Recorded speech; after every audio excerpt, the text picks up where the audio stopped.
გარდაქმნის თუ გჯერა. არავის არის გარდაქმნა, შენ არ გვიჩვენე. მხოლოდ თავისუფლება, დამოუკიდებლობა. პოლიტიკური და ეკონომიური.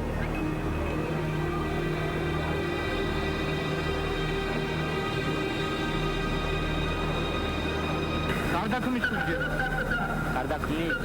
გარდაქმნის ამდე. გარდაქმნის გჯერა.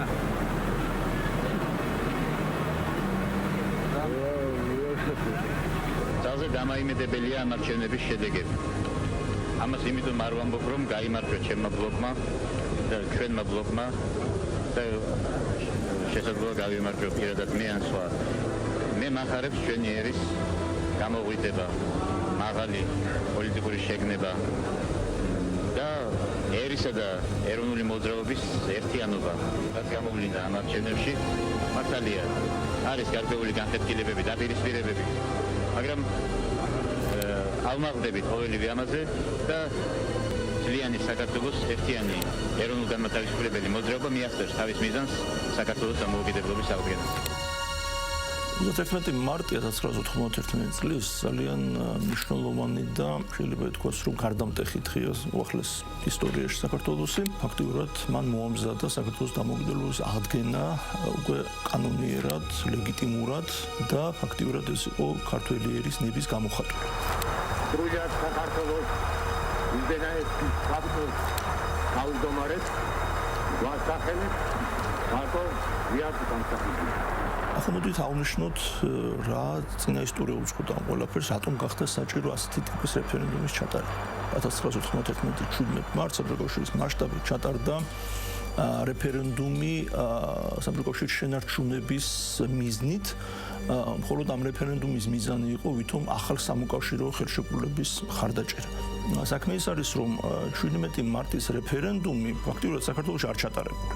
ხელისუფლებამ ყველაფერი გააკეთა იმისთვის, რომ არ მოხდარიყო, იმიტომ რომ ეს თავისთავად გულისხმობდა იმას, რომ ამ რეფერენდუმის ჩატარების შემთხვევაში საქართველო აღმოჩნდებოდა ძალიან მძიმე მდგომარეობაში.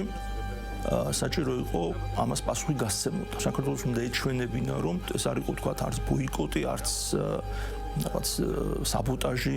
ამიტომაც საქართველოს დამოუკიდებლობის რეფერენდუმი რეალურად იყო პასუხი 17 მარტის მოსკოვის აი ამ პროვოკაციაზე შეიძლება ასე ითქვას და ძალიან საინტერესოა საქართველოს ხელისუფლების კერძოდ უშუალოდ ზვიად გამსახურდიას პოლიტიკა ზუსტად აი 31 მარტის მოვლენების წინ ხდება ესე ძალიან მნიშვნელოვანი ამბები. ზვიად გამსახურდია უშუალოდ ხვდება ბორის ელცინს, რომელიც ჩამოდის ყაზბეგში და ასევე ხვდება ამერიკის შეერთებული შტატების პრეზიდენტ ჯორჯ ბუშის პირად წარმომადგენელს რიჩარდ ნიქსონს, რომელიც ასევე ჩამოდის საქართველოში. რიჩარდ ნიქსონმა ხაზი გაუსვა, რომ ის უჭერდა ამერიკის შეერთებული შტატები უჭერდა მხარს ხალხის მიერ არჩეულ ხელისუფლებას და მისი ვიზიტის მიზანი იყო საქართველოს არსებული პოლიტიკური ვითარების გაცნობა. ეს ყველაფერი უკვე იყო სიგნალი იმისა, რომ ვინაიდან ამერიკის შეერთებული შტატების და რუსეთიც ხარს უჭერს ამ ყველაფერს, ანუ რეფერენდუმის მომზადება შეიძლება უკვე თამამად დაწყებულიყო. ერთადერთი ამას თქო უნდა უპირისპირდებოდა გორბაჩოვი, სოციალისტური საბჭოთა კავშირის ხელისუფლება, იმიტომ რომ ეს ფაქტობრივად პირდაპირ სიგნალი იყო დამოუკიდებლობის რეფერენდუმი საბჭოთა კავშირიდან გასვლის.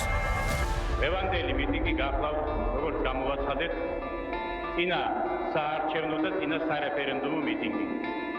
ამავე დროს ამ მიტინგზე უნდა ვისაუბროთ უაღრესად აქტუალურ პრობლემაზე, რომელიც დგას დღეს და რომელთან დაკავშირებითაც დღეს მოსკოვში მიმდინარეობს რუსეთის ფედერაციის დეპუტატთა ყრილობა და იმართება მიტინგი.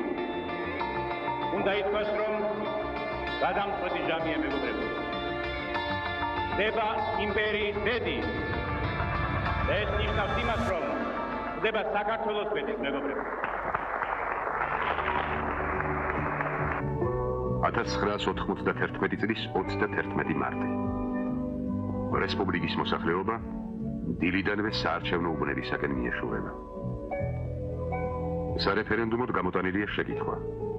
თანახმახარ თუ არა აღდგეს საქართველოს სახელმწიფოებრივი დამოუკიდებლობა 1918 წლის 26 მაისის დამოუკიდებლობის აქტის საფუძვლად. რესპუბლიკის ყველა რეგიონში საარჩევნო უბნები მთელი დატვირთვით მუშაობდნენ. 1991 წლის 31 მარტის რეფერენდუმი საქართველოს მოახლეს ჩვენ ისტორიაში არის მართლაც და ერთ-ერთი უმნიშვნელოვანესი მოვლენა, ერთ-ერთი უმნიშვნელოვანესი აქტი. ჩვენ ვიბრძოდით საქართველოს დამოუკიდებლობის აღდგენისათვის. ჩვენ ვიბრძოდით არა უბრალოდ თვით გამორკვევისათვის, არა იმისთვის, რომ გვინდოდა უბრალოდ მიგვეღო დამოუკიდებლობა, არამედ ჩვენ ვიბრძოდით რათა აღგვედგინა ჩვენი დამოუკიდებლობა, რომელიც საბჭოთა რუსეთმა აგრესიის და ოკუპაციის შედეგად წაგვართვა. ამიტომ ჩვენი ბრძოლა იყო აბსოლუტურად სამართლიანი იმისათვის, რომ ეს დამოუკიდებლობა აღდგენილი კიდევ უფრო ლეგიტიმური ყოფილიყო და კიდევ უფრო გამტკიცებულიყო მისი ლეგიტიმურობა, საჭირო იყო, რა თქმა უნდა, სწორედ საყოველთაო სახალხო მხარდაჭერა, საყოველთაო სახალხო ლეგიტიმაცია. ამის და სწორედ ეს გააკეთა მაშინ ზვიად გამსახურდიამ, რომელიც იმ პერიოდში იყო უზენაეს საბჭოს თავმჯდომარე და მისი ეს პოლიტიკური გაერთიანება, მრგვალი მაგიდა იყო მაშინ ხელისუფლებაში. სწორედ ზვიად გამსახურდია ეს დამსახურება. ეს ძალიან მნიშვნელოვანი საქმე, ერთ-ერთი ის მნიშვნელოვანი, რომელიც მან გააკეთა, არაერთი, მაგრამ ერთ-ერთი ეს ძალიან მნიშვნელოვანი საქმე, მან ჩაატარა რეფერენდუმი საკმაოდ რთულ ვითარებაში. სოხუმი რეფერენდუმს წვიმიანი ამინდი დაეთქვა, მაგრამ ამან ვერ შეაფერხა მომრჩევლები. აფხაზეთში სარეფერენდუმოდ გამოტანილი საკითხის დადებითად გადაწყვეტას ხარი დაუჭირა კენჭისყრის მონაწილეთა 97.3%-მა რაც ამომრჩეველთა საერთო რიცხვის 59.94%-ს შეადგენს. მუშაობის პროცესში იყო არასასიამოვნო ექსცესებიც. ზოგ საარჩევნოობას ელექტროდენი გამოუწეს, მაგრამ რეფერენდუმის ჩატარებას ვერც ამან შეუშალა. ამ დღეს მთელს რესპუბლიკაში არნახული ერთსულოვნებას უფერდა. რეფერენდუმში აქტიური მონაწილეობა მიიღეს როგორც ქართველებმა, ასევე საქართველოში მცხოვრებმა ყველა ეროვნების წარმომადგენლებმა. აქ გარდა იმისა, რომ საბჭოთა კავშირი არსებობდა და მისი ეს ბერკეტები ჩვენი მოსახლეობა მაშინ კიდევ უფრო მეტად ეთნიკურად, ესე რომ ვთქვათ, მრავალგვაროვანი იყო, სხვადასხვა ეთნიკური უმცირესობები კიდევ უფრო მრავალრიცხოვანი იყვნენ, მაგრამ იმდენად სწორად მომზადებულად ჩატარდა ეს რეფერენდუმი, რომ აბსოლუტური უმრავლესობამ, საქართველოს მოსახლეობის აბსოლუტურმა უმრავლესობამ მისცა ხმა დამოუკიდებლობას და კიდევ ერთი ძალიან მნიშვნელოვანი მომენტი. ეს არის პერიოდი უკვე, როდესაც მოგეხსენებათ სწორედ ზვიად გამსახურდიას ხელმძღვანელობით მისი ესე ვთქვათ წინამძღოლობით გვალი მაგიდა არის ხელისუფლებაში, მაგრამ ეროვნული მოძრაობის ძალიან მნიშვნელოვანი ნაწილი არის ესე ვთქვათ გარეთ, არის ოპოზიციაში, ბევრი პარტიები, ბევრი ძალები. და დაპირისპირება იყო იმ პერიოდში საკმაოდ მძაფრი, მაგრამ მიუხედავად ამ დაპირისპირებისა, აბსოლუტურად ყველა თელმა ოპოზიციამ იმ დღეს მიუხედავად რომ ეს იყო ცალსახა ინიციატივა ზვიად გამსახურდიასი. ყველა მივიდა, რა თქმა უნდა, სწორედ დანიშნულების ადგილას და მონაწილეობა მიიღო ამ რეფერენდუმში და ხმა მისცა საქართველოს დამოუკიდებლობას, იმიტომ რომ საქართველოს ინტერესები მაშინ იდგა ყველაფერზე მაღლა. აი სამწუხაროდ მე მეეჭვება, რომ დღეს რამე რო აი მსგავსი იყოს, რომ ანალოგიური ვითარება გამეორდეს, რომ ეს ვითარება გამეორდეს, სამწუხაროდ მე ეჭვი მეპარება, რომ იგივენაირად მოიქცეს დღეს ოპოზიცია, იმიტომ რომ რანაირი დაპირისპირებაც არ უნდა იყოს, საქართველოს ინტერესები ყველაფერზე მაღლა დგას. რაღაცა წინათგრძნობა იყო, რომ მართლაც და შედეგი იქნებოდა ბრწყინვალე და აი ვგრძნობდით აი ამ საკითხში აბსოლუტურ ერთსულოვნებას მთელი საქართველოს მასშტაბით.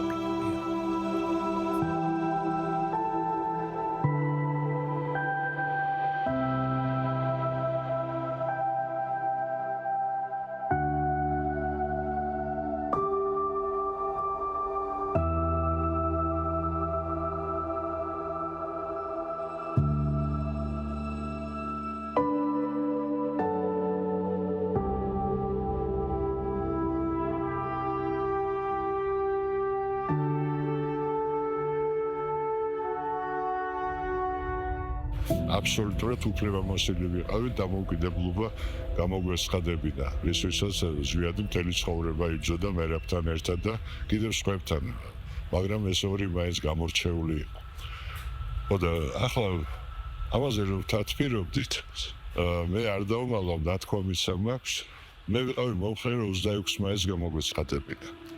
აი 26 მაისს დაველოდოთ, მოსდაბოლოს რა, თქვენ ნახემარია. და გამოვაცხადოთ, რომ ისე იმავე დღეს იყოს, იმიტომ რომ თვითონ დამოუკიდებლობის აქტშიც ჯონი ხეცურიანმა და ზვიადმა ჩაწერეს, რომ იმ დამოუკიდებლობის დეკლარაციის საფუძველზე ცხადდება. სამართალმემკვიდრეობის შესახსენებლად ჩაიწერა ეს ამბავი და ზვიადს ჰქონდა ისეთი არგუმენტი, რომელზეც სხვა ვეღარავინ არ მოიგო. ზოგი თვლიდან ჩემსა. ზვიადმა თქვა და მე სიტყვაში ამბობს. ოღონდ იქ უფრო ემოციურად თქვა, იციო, აგაგი მითხრა. ჩვენო სხვა ვერაფრით ვერ მივაგებთ პატივს იმ დღეს დაღუპულ ადამიანებს. აი ეს იქნება მათი გამორჩევა. მათი სულები ხარობენ მერე გამოსვლაში აღნიშ. აი ეს მათი გამარჯვება იქნება. და ჩვენი შურისძიება იქნება მათი სისხლისთვის იმპერიაზე. აი რა უნდა გეპასუხო. ახლა ნება მათი, აღსრულდა ნება ქართველი ერისა, გაუმართლოს დამოუკიდებელ საქართველოს.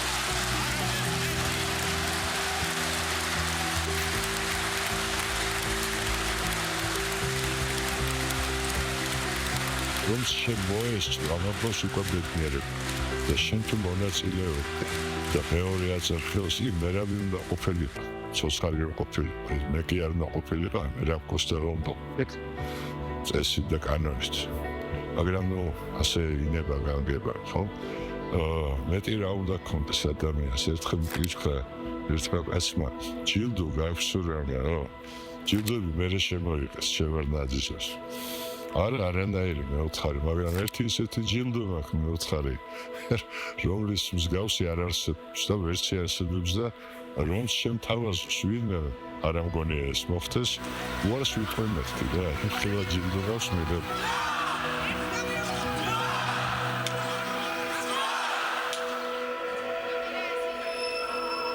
ეს რეფერენდუმი არის ყველაზე დიდი ისტორიული და კულტურული მემკვიდრეობა. ასეთი რამ არ ყოფილა. ეს იყო პირველი და არც იმედი მაქვს კი არა, დარწმუნებული ვარ, უკანასკნელი მსგავსი რეფერენდუმი ამ ქვეყანაში. იმიტომაც არის უკვე ამდენი ხანია, 35 წელია. არის გასული და არის 35 საუკუნეც რო გავიდეს, სულ ძალაში. ეს ქვეყანა რუკაზე ეხატება, როგორც დამოუკიდებელი სახელმწიფო.